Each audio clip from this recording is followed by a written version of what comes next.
First tonight we head north to a place that's been described as one of the natural wonders of the world.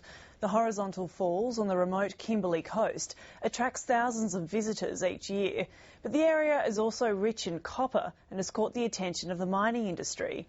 Despite assurances that the falls won't be mined, tour operators are nervous and they're now pinning their hopes on National Heritage listing. Claire Moody has the story.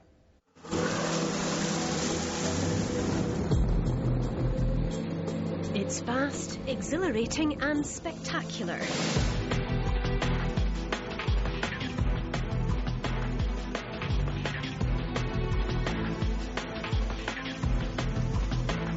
Well, the horizontal waterfalls is one of Australia's iconic tourist attractions.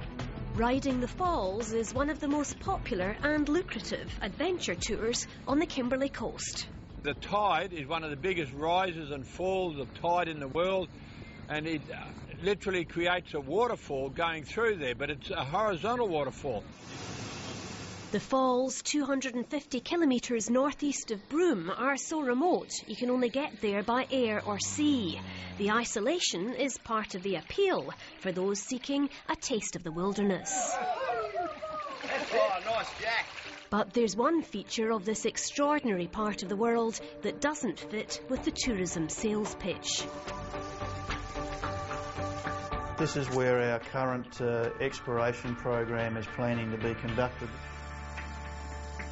The area is also believed to be rich in copper. Michael Photius and his company Pegasus hope to uncover a major new copper province. We believe there's potential for, Mount Isa-style copper deposits. They are quite large copper deposits.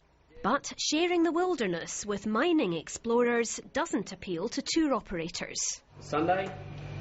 Yeah, we should be able to get you on there. Troy Thomas has been running fully booked tours out to the horizontal falls 7 days a week this tourist season. It's one of the most beautiful areas in the Kimberley. If they let that go ahead, then, where are they going to stop? We can allay their fears by saying there's nothing that we're going to do within 5 kilometres of the falls, and anything that we're doing at the moment is very low impact. We've gone to some great lengths to design helicopter-borne small-scale diamond drilling rigs to do the drilling that leave no imprint on the surface at all, apart from perhaps the hole itself. But the tour operators have a high-profile supporter on their side. Let's hear it for the Kimberley. Hip hip hooray! Environmentalist Malcolm Douglas led the protest against an LNG gas hub here at the Marriott Islands further up the coast. Does the world really need another copper mine? I don't think so. Somewhere we've got to draw the line on saving wilderness areas. And the best hope of doing that, he says, is to add the Kimberley to a list of the nation's most significant heritage places. I want a line drawn from just below the horizontal waterfalls right across to the eastern side of the Kimberleys. So all that top area, after National Heritage listing, will be listed for World Heritage. It's a huge area, similar to this draft map released by the Australian Heritage Council. According to the Council, the Kimberley is a special place, with outstanding wildlife, glorious coastal stretches and invaluable Indigenous heritage. The Council was due to make its final recommendation to the Environment Minister, Peter Garrett, in June, but then the election was called.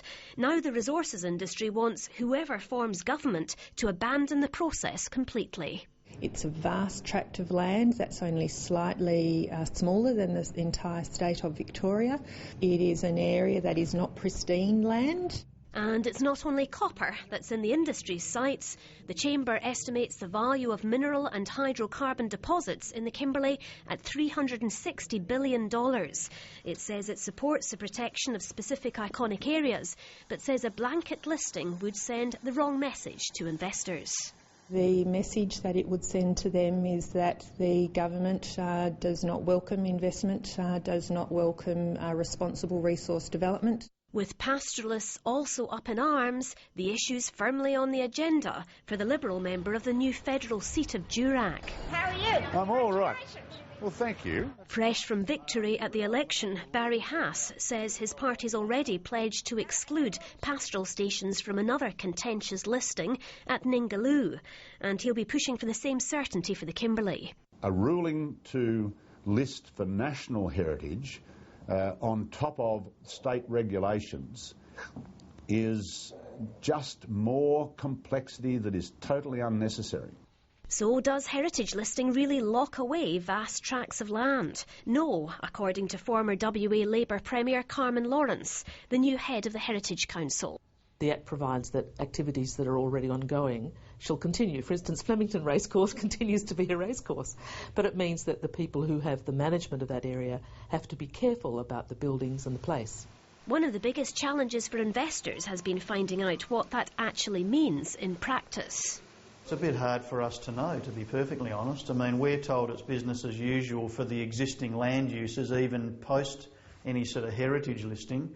But once again, it's not clear what they mean by that. Part of the problem, according to Carmen Lawrence, is that the Heritage Council is governed by an act that prevents members from talking publicly about the process, even to major stakeholders. Do you think the Council's transparent? Well, I think we try to be within the meaning of the Act. Perhaps what they should be pressing for is a change to the legislation so that it can be made more open. I, for one, would certainly prefer that. In the meantime, no one knows precisely which areas are being recommended for protection, although the draft released earlier this year notably excluded James Price Point, the site earmarked for a controversial gas hub. A quick resolution is something at least everyone seems to agree on. There are examples around Australia where mining and tourism can coexist and can in fact leverage off of one another. The world has been changed so quickly, it's been so industrialised so quickly, overpopulated so quickly. We really must save these wilderness areas.